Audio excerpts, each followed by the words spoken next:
This is WARBIRD Radio.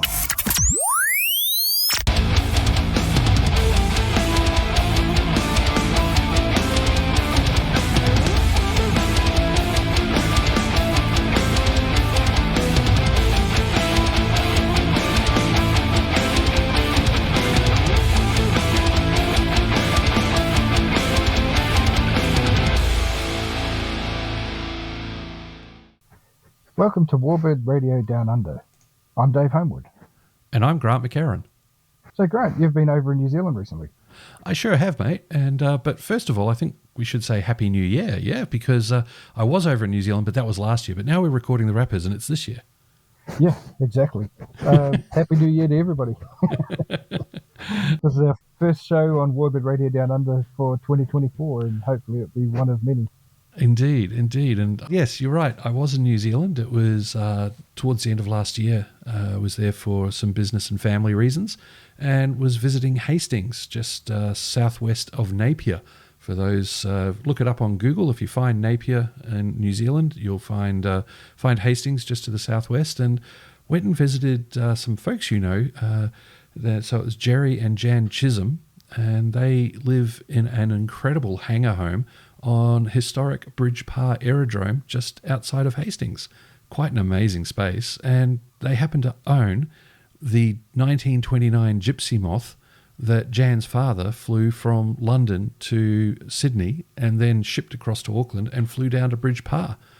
So quite an incredible story of that aircraft, about how it was flown down and then how it wound up in the war, and then it wound up in flying clubs, and a gentleman managed to buy it, restore it, and then they got it off him. So it's incredible to see that and the other aircraft in their hangar and hear all their stories. And I've got a couple of interesting stories about Jerry flying warbirds, and from Jan I've got the other aircraft in their fleet and in their hangar, and also a bit of history about Bridge Parr Aerodrome. So it was a really great chat. I recorded more, of course, but we're putting that out on Plane Crazy Down Under on one of our episodes there. So these two shows are sort of supporting each other, aren't they? Yeah, absolutely. So definitely after you've listened to this one, go and look for the latest episode of Plane Crazy Down Under, and you'll hear the rest of the story. Yeah, and when you hear Plane Crazy Down Under, you'll hear my co-host Steve and I saying, and go and listen to WARBIRD Radio. But you've known Jerry and Jan for quite some time, haven't you? Yeah, I can't remember how long, but we've known each other for years, and quite often bump into them at air shows and events, Tiger Moth rallies and things like that around the place. And Jan is always out and about in her beautiful little red moth, the Gypsy Moth, and sometimes displays in air shows or sometimes just brings it along. And they're a great couple, and so much wealth of experience between them, and particularly Jerry is flying all around the world and all sorts of aircraft, interesting stuff. So yeah, he's flying gravel kitted 737-200s, doing some sort of top end bush flying in Alaska. He's flying the MD-11 and so many other aircraft in between, including the civilian Hercules. So plus all his warbirds and biplanes and so on. They're an amazing couple. It's a great house. I was very jealous, and the memorabilia in there is ranging from Jan's father's flight all the way through to their mementos of flight. Incredible location. Yeah, absolutely. Well, shall we have a listen? Yeah, I think I was honoured to be invited in and to record with them. And Jan was her maiden name is White, so she goes by Jan White, or as I introduced her during the chats, but otherwise Jan Chisum. So here we go. Let's go have a listen to Jan and Jerry. Jan White, welcome to the show. Hi, Grant. Great to have this opportunity. Thank you so much for allowing me to come to the house that you and Jerry have here on Bridge Parr Aerodrome, and the wonderful hangar that we're standing in as the rain falls on the roof. Yeah, well, it's a bit of a dream, really. And people so often say, do you still live at Bridge Parr? And we both say, well, they'll take us out of here in our boxes. Now, in this hangar is not just the beautiful Gypsy Moth. you have another aircraft here which has a sort of pseudo Koru on the tail. Can you tell us about that aircraft? Oh, it was built by a farmer, Ray King, down in Central Hawke's Bay, and I was put onto it, mid-90s, I guess. I probably could have afforded to have bought a Tiger, but I couldn't have afforded to have maintained and flown it. So I thought, well, it's best to have something one can afford. And this was sitting there, hadn't done 300 hours. I think the owner had given himself a fright, and his son had gone to Brazil to live.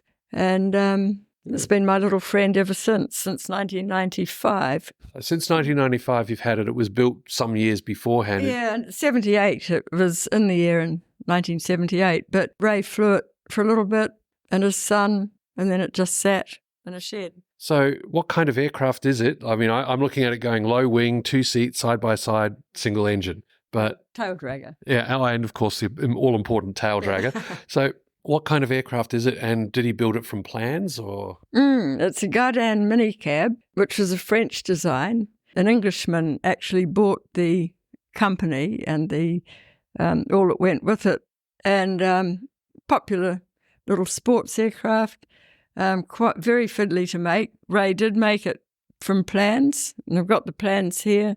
Very similar to a Jodel, but they have a crank wing and they're a lot less fiddly to build, which is why there are a lot more Jodels around than minicabs. I call these the thoroughbred of that, also French design. What kind of engine? It's an 0200 Continental, but the original one was contracted to Rolls-Royce, and it still has the Rolls-Royce sticker there. And it's quite funny, the number of people I've taken for a ride over the years, and they see Rolls-Royce, and you can see them visibly get relaxed. Oh, lovely. If only you realise the American engine was probably better. But So you've had her since 1995, and how often do you take her out? Well, I don't really know. I mean, you might do a cross-country, flew up to Tauranga the other day for something, might go around the South Island, or might just go for a fly. There's nothing hard and fast, but it's not good for them to be left without the engine turning. Yeah, they do. They do like to have the engine run occasionally and get some air beneath the wings. And you've got a little bit of a story about the Koru on the tail, because it looks almost but not quite an Air New Zealand Koru. Mm-hmm. Ray thought he was pretty safe painting that on, and then someone from Air New Zealand found out and made him take away the coil at the bottom, I think. And they seemed to think they had dibs, or I suspect a little 2-seat aircraft would be terrible, terrible competition for Air New Zealand. So they were covering their butts. It was that 1970s attitude that was rife within the Air New Zealand as compared to how it was later, especially like imagine if Rob Fyfe had been around, it probably would have done a promotion with it. He would have said, take me for a ride. Exactly. Yeah. You've been at Bridge Pa flying here for quite some time, and Bridge Pa itself has been around for a very long time. Can you tell us a bit about the aerodrome? Yeah, this Aero Club here has been around on this field since 1929. Prior to that, it was somewhere, we think we know where it was, down Mangaroa Road, near a Pakipak. But it was a bit small, and I remember Dad saying that, they had an Avro 504K that they were doing training with, and there were quite tall trees at one end of the paddock. Of course, there weren't runways as such in those days, but this land became available, and so the Aero Club members, I suppose, bought it. But we have our 100th anniversary coming up in probably about 4 or 5 years. Okay. So there's going to be a big celebration for that. Fantastic. Yeah. And a lot of research is being done on the history of the club. And it's quite an active aero club. Very. Yeah, no, the club's going very well, and there has been a busy commercial training side to it. But one thing I will mention, that in the 30s, there was what seemed like a big 2-story clubhouse was built. And unfortunately, maintenance was horrendous, and it was actually pulled down a few years ago, which was sad for us older timers, because I was around. I was lucky enough at the start of my flying that it was still there, and the bar was open quite illegally on Sunday nights. And Mum said through the 30s it was always an illegal bar too. They didn't have a license, but it was the go-to place before all the balls and around the place. Wow. And every now and again, policemen would come out to check it out and generally get sewn up and have to stay the night in a spare bed there. Came to see how it's going and stayed for the beer. Yeah, that's right. Yeah. Excellent. And is there anything else you'd like to say while we're here? We only have 2 aircraft in the hangar right now, but for a long time we looked after a good friend's beautiful Tiger Moth. He wasn't a pilot, but had it restored and asked us if we would look after it for him. Oh, Sigh. The agony and pain. And of course, that meant you had to take it out and exercise Of course, yes, and Des would come and fly with us. And Jerry also probably spoke about his RV3 that he had. No. Oh, didn't he? No, you have to drag things out of him, don't you? I'll have to bring him back out because I also realised I haven't spoken about the Bucker. Yeah. Jungmann. So he had an RV3 for quite some time. That was his commuter when he was working out of Blenheim, flying the F-27s on the Courier Night Mail. And it was a wonderful aerobatic airplane and very fast. So unfortunately, he found it was surplus to requirements, and poor thing, sold it probably a year or 2 ago. Oh, no. Heartbreaking. So we had more airplanes than vehicles in here in those days. Yeah, quite. And I understand the Tiger's still on the field, though. Yes, it is. It's a cross with Joe Farram, helicopter guy, and we're still able to fly the airplane. So it's Excellent. wonderful. Well, Jan White, thank you so much for the time to chat and for coming on the show. Thanks, Grant. It's been scary. You've done great. Reminding you that radio engines don't leak oil. They just mark their territory. This is WARBIRD Radio. Tune in. Take off. Jerry Chisum, welcome to the show. How are you doing today? Quite well, thanks. I understand you've also, in addition to the Gypsy Moth here and Tiger Moths, you've also flown some Warbirds and a variety of other aircraft, both overseas and here. Yeah, that's true. I hear that there was a Mustang involved? Well, I got lucky while I was flying in Alaska for the Bureau of Land Management that was in charge of forest fires in those days. And I flew for them for 4 years. And the 3rd year that I flew for them, I got upgraded to the P-51. Wow. It was just a stroke of luck because they had, for high altitude thunderstorm sampling, they had just gotten a Learjet. And so the senior pilots, about 3 or 4 of the senior pilots, all wanted to fly the Learjet. So they gave the Mustang to me. Oh, the agony. Yeah, it was terrible. That was good fun. Luckily, I did very gentle aerobatics with it. I was afraid of it. Yeah. And it's a good thing. Knowing what I know now, I'd probably get into trouble with one. Yeah, there's a lot of power in there and a lot of torque when you put the power in. Yeah. And all the pilots that had flown it before me had managed to ground loop it. Wow. Generally on takeoff. But by the time I came along, the boss knew the right techniques to keep it straight on takeoff and be gentle with it. Yeah, slowly bring the power up and so on. Yeah. Yeah. Keep the tail wheel nailed down for steering until you get to above 60. There you go. And then ease the tail up. The big problem with the other pilots, they wanted to pop the tail up in order to be able to look over the nose. Mm-hmm. You've got a huge big gyroscope on the front of it that makes you want to, if you pop the tail up, the gyroscope wants you to turn left. Yep. And it does. Yeah. But by the time I came along, we knew how to handle that. Had a good operation. Yeah. Now, Jerry, you've flown a twin-engine Warbird as well. Yes, indeed. A very nice one, if a bit noisy. Maybe that's why I lost quite a bit of my hearing. Yes. Is the B-25. I got a chance to fly one in Alaska a few seasons as a firebomber. Wow.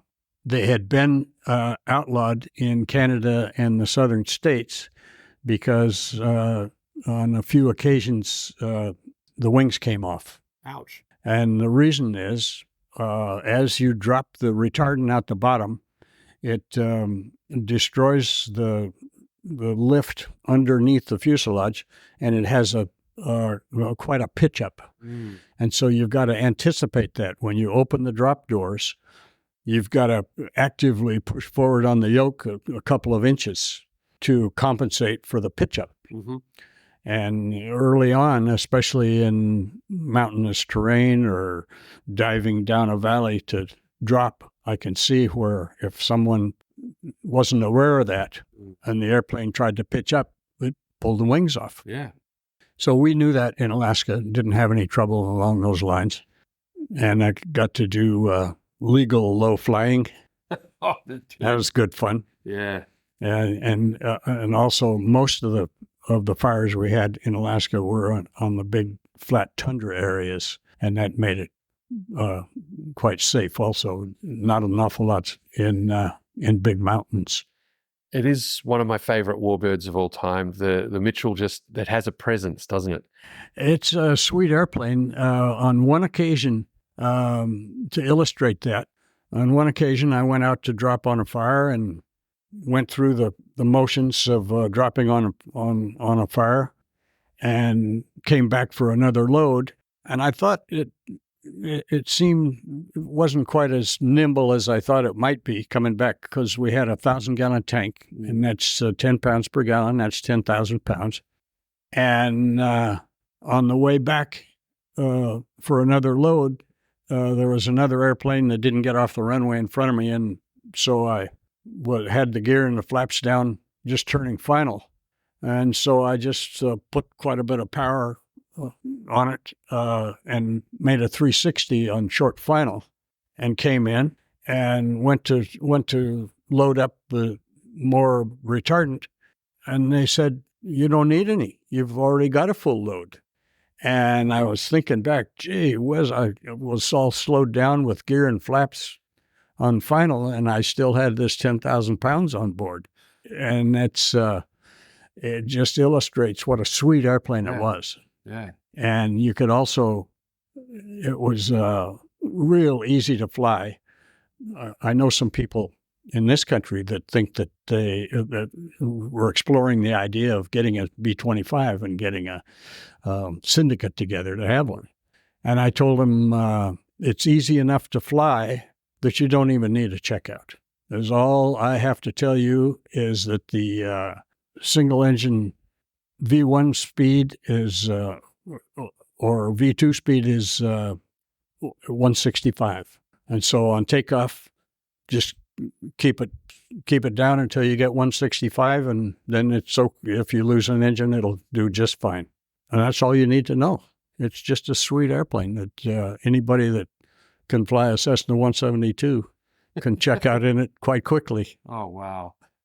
No, that's fantastic. Yeah, but they are noisy. Oh, yeah. So now with noise-canceling headsets, I think it's probably won't make as many people deaf. Yeah, because those props are right outside your head. And the short exhausts, yes. Little stub exhausts coming out of the cowlings. A beautiful aircraft, but there's always a price to pay. Yeah. Jerry, when I first came here, you pointed to a wireframe fuselage, I guess, steel tube fuselage hanging from the roof, and said, "Can you guess what that is?" I had no clue. Do you want to tell us what you've got as, I guess, the next project one day? It's an ongoing project. It's a Bucker Jungmann.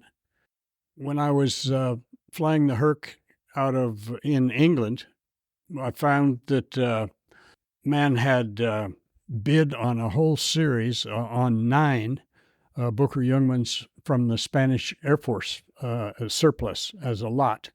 And in the aviation industry, it was quite the topic of the day, because he gathered up 9 pilots, or himself plus 8 pilots, to get these airplanes from Spain back up into England. The man's name was Spencer Flack, as a matter of fact. He owned Spitfire, among other things. So these 9 pilots of indeterminate capability went down to pick up these Jungmanns, and they successfully got 6 of them back to England. One thing they didn't know was a switch on the fuel on-off said reservado for one position of the switch, and some of them apparently couldn't figure out that meant reserve tank. So they ran out of fuel and wrecked them. They got 6 of them back to England, and it was known that they were for sale. So some of my friends that were my co-pilot and flight engineer in the Herc went up to take a look at them. And, of course, Spencer Flack got the best one, the one with the lowest time engine and the most recent fabric. Neil Williams got the next choice for one. Super famous pilot of the day, aerobatic pilot, and winner of all the aerobatic contests of the time. And we got the next choice of the next 2. So I got one. I think it was 10,000 pounds. Wow. At the time, and my co-pilot and flight engineer went together and got another one. Delivery flight was interesting in that it was getting late in the day, and we wanted to get them down to our Hercules base at Manston. I think we took off from Bucker Aerodrome up north of London, and on the way back, it got dark, and it was interesting to fly formation on the light of the blue exhaust flames coming out the 4 exhaust pipes. And we decided we're not going to make it all the way to Manston, so somewhere just south of the Thames, I knew there was a runway in the area. I forgot the name of it, but we saw a big black area that must be the airfield in among the houses. So we let down into this black gloom and landed in the grass between all the runways at this particular place. Taxied back up to where we saw a light coming out of a hangar door. And the guy was quite amazed that we came in there in the dark, and said, "I hope you didn't land out there where we have the mowing vehicles." And apparently we did, but we missed them. So that was a success.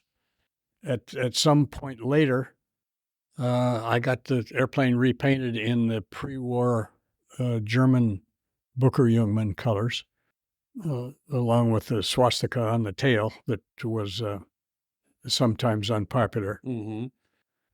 And then at a later date, when we shut down the English operation, the wings come off quite quickly and easily with pins. We put it in the back of the Herc, and the Herc had a trip to Dallas.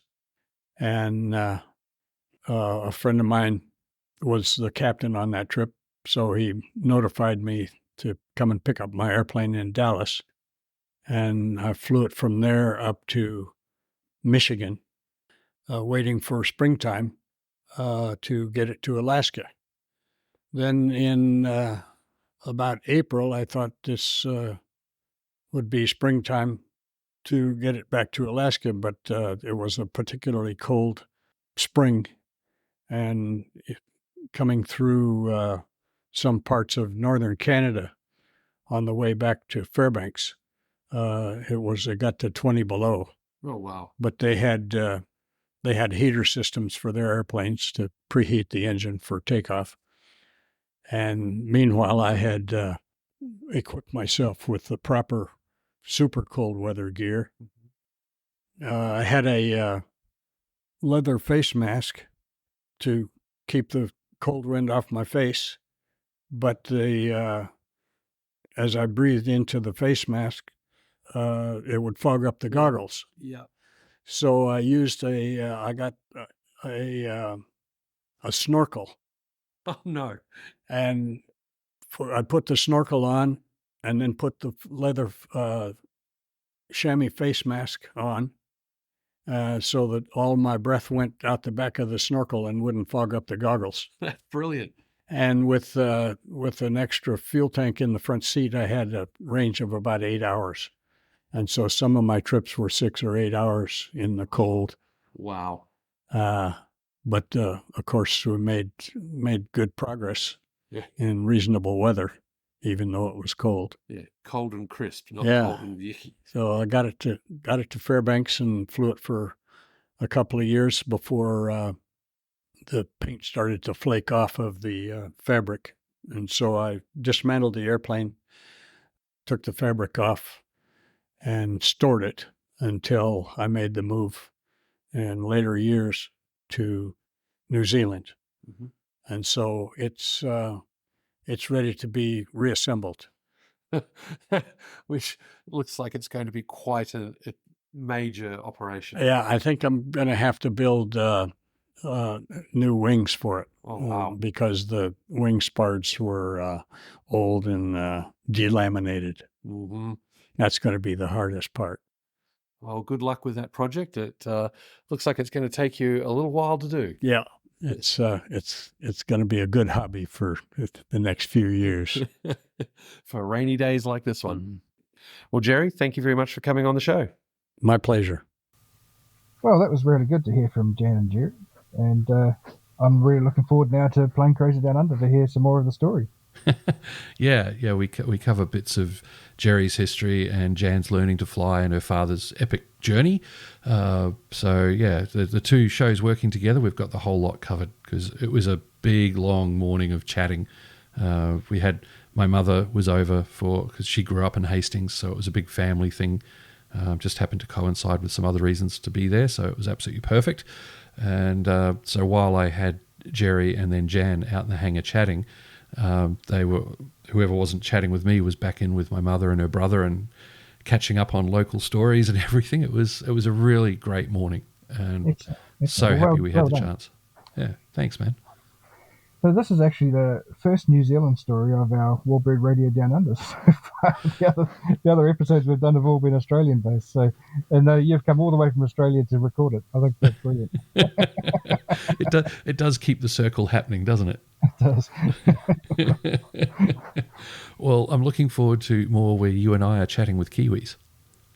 Yeah, me too. We need to start arranging some more interviews, I think. That would be a good thing. And then hopefully our listeners can hear us again maybe next month. Oh, wow, we'd better get on with organising one then. But no, it's great to be back for the new year, and I'm looking forward to doing a lot more episodes with you, mate. Yeah, me too. Yeah, no, it's always a pleasure to work with you, Grant, and be able to record some really interesting warbird stories. Excellent. Well, mate, with that, I think we probably should wrap this episode up and let everyone get back to their worlds. Absolutely. Well, I've been Grant McCarran. Thanks very much for listening. And I've been Dave Homewood.